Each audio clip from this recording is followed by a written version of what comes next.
Hi, I'm Dino Dan the Bassman. Let's tap them strings and do some things.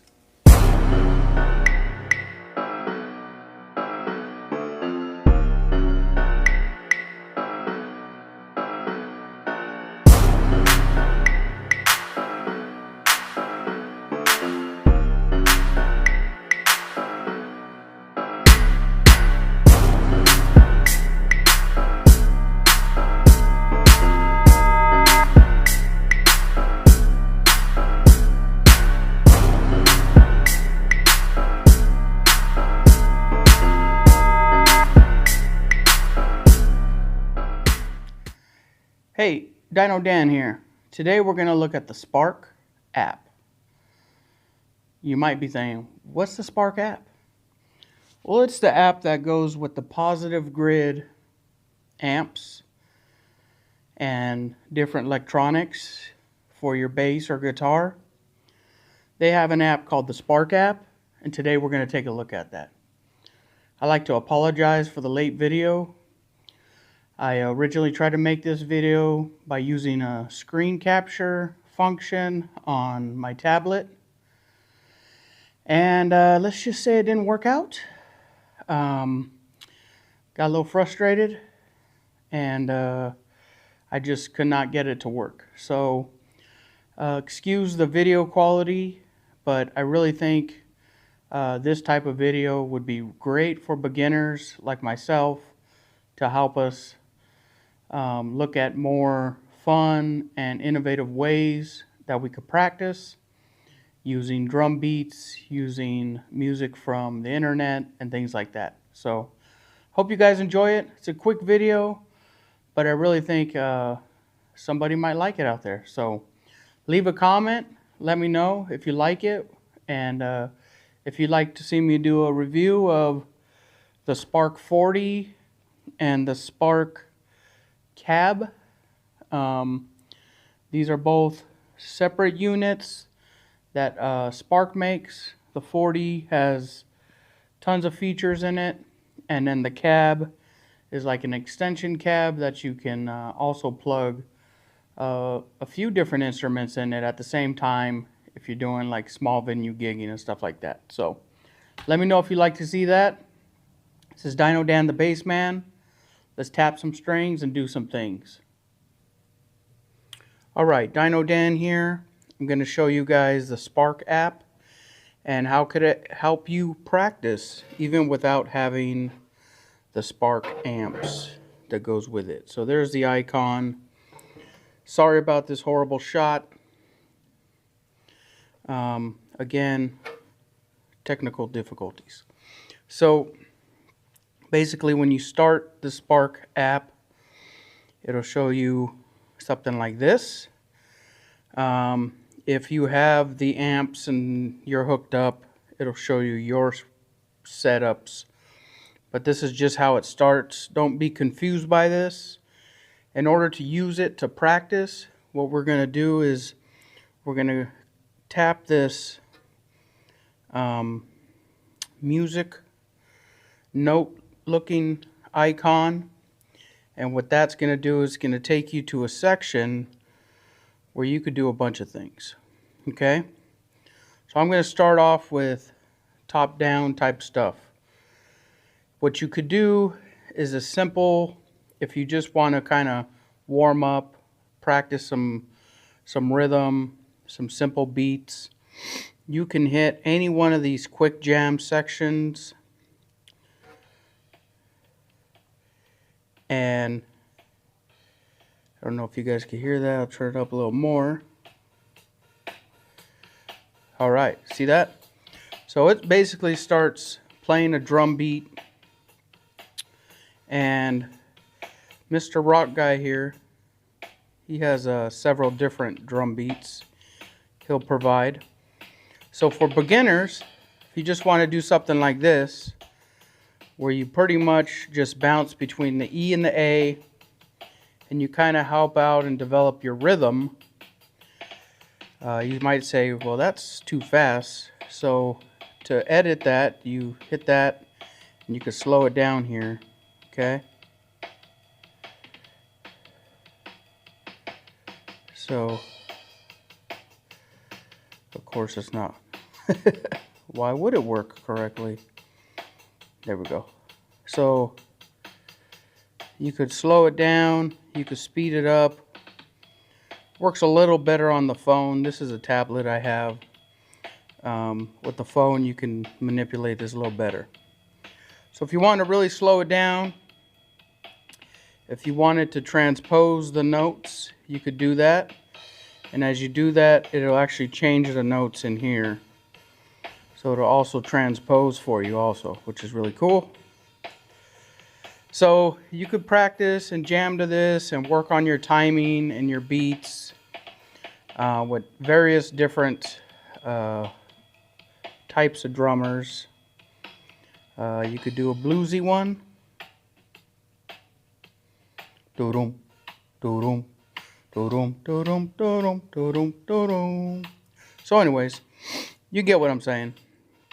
Again, these are just kind of suggested notes because there's actually no notes being played right now. So if you wanted to do something all on your own, you could do that also.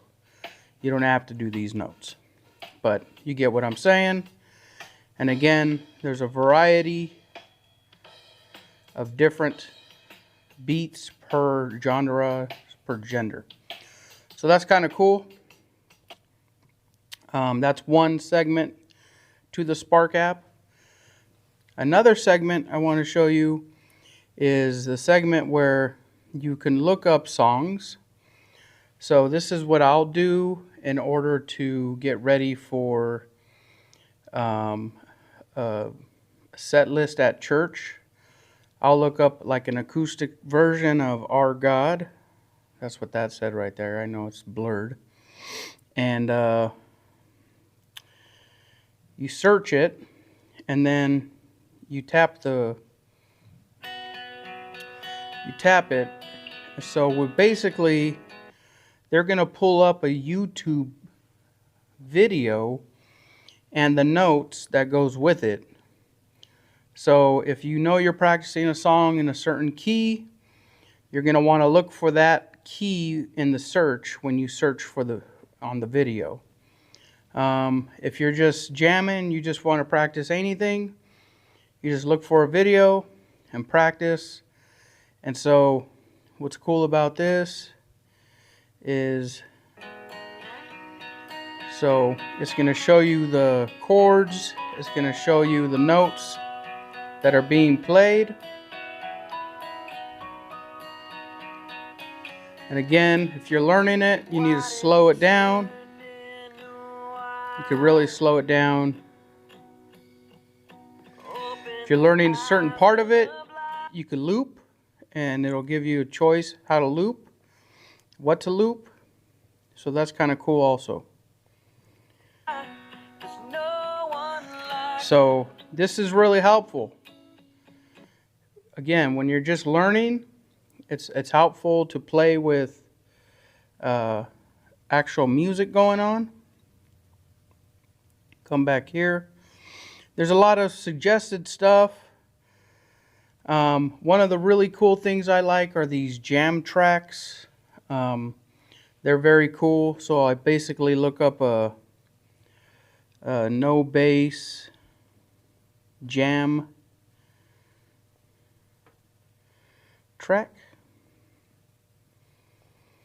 And sorry that's not completely clear as far as legibility, but I basically typed in no bass jam track, a bunch of stuff. Sure, you could go straight to YouTube and do this, but what I like here is they'll show you the notes.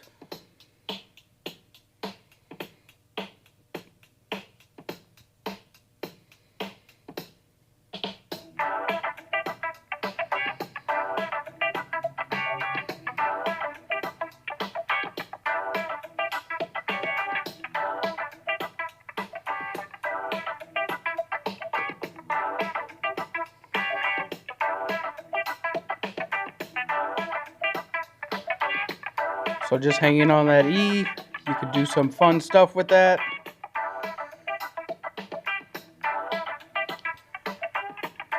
And then you can see coming to the B up here.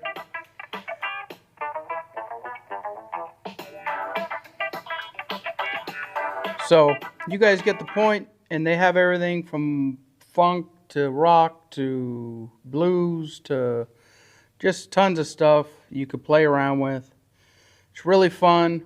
I definitely recommend you, even if you don't have these amps, definitely take advantage of this. And then you can also do some recording. You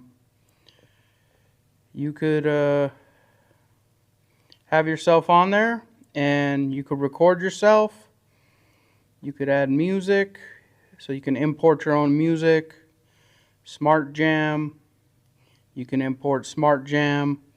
So there's a lot of different things you could do with this. Something everyone's always telling me is play to a metronome. So you got fourths, you got thirds.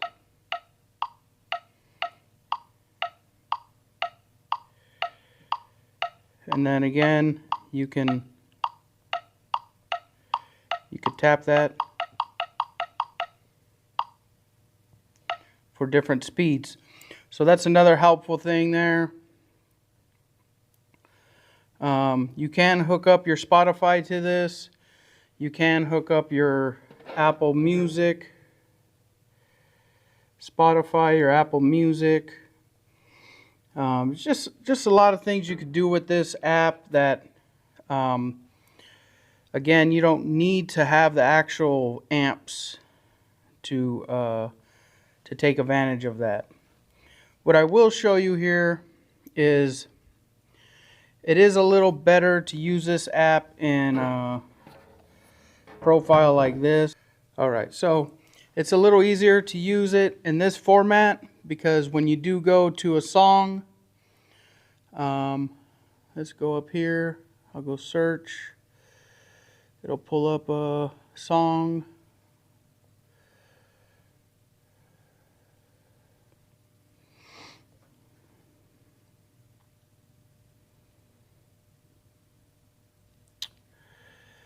Here we go. So when you pull it up like this, it will show you more of the chords. So that's kind of cool also. And then if there's a certain tone, that's already associated with the song that's in the system, if you hit tones here, it would be in here, and then that would be more something you would use with the amps that are involved also. So that's kind of cool also. Again, this is not the way, this is a way you can practice, especially for people that like to be more digitally involved, more technically involved. It has a Smart Jam feature where you tap on a guy, you set a tempo, 1, 2, 3, 4. And then what you would do here, you would play something right here. Boom, boom, boom, boom, boom, boom, boom, boom, boom, boom, boom, boom. You would play something right here. It would listen to what you're playing, and then it would give you a drum track to go with it. Obviously, this is just kind of going off of. So I'll give you a drum track, and then it'll give you several of them actually. It generates these different drum tracks. So you could just kind of jam to the drum tracks that it came up with the song you did. So that's also a cool feature called Smart Jam. So you got Quick Jam, Smart Jam. You have the lookup feature. You have the metronome. So this is the Spark app. I hope this was helpful. Again, I'm sorry for the late video this week. Again, I had all this. I did a screen record. I explained things out. And then it just would not work with my editing software. So I'm stuck doing it like this. Again, I'm sorry for the horrible video. the way it looks and stuff, but I just thought this could help somebody, especially beginners, in that first stage of starting to practice and starting to do things maybe with a church or with a small band.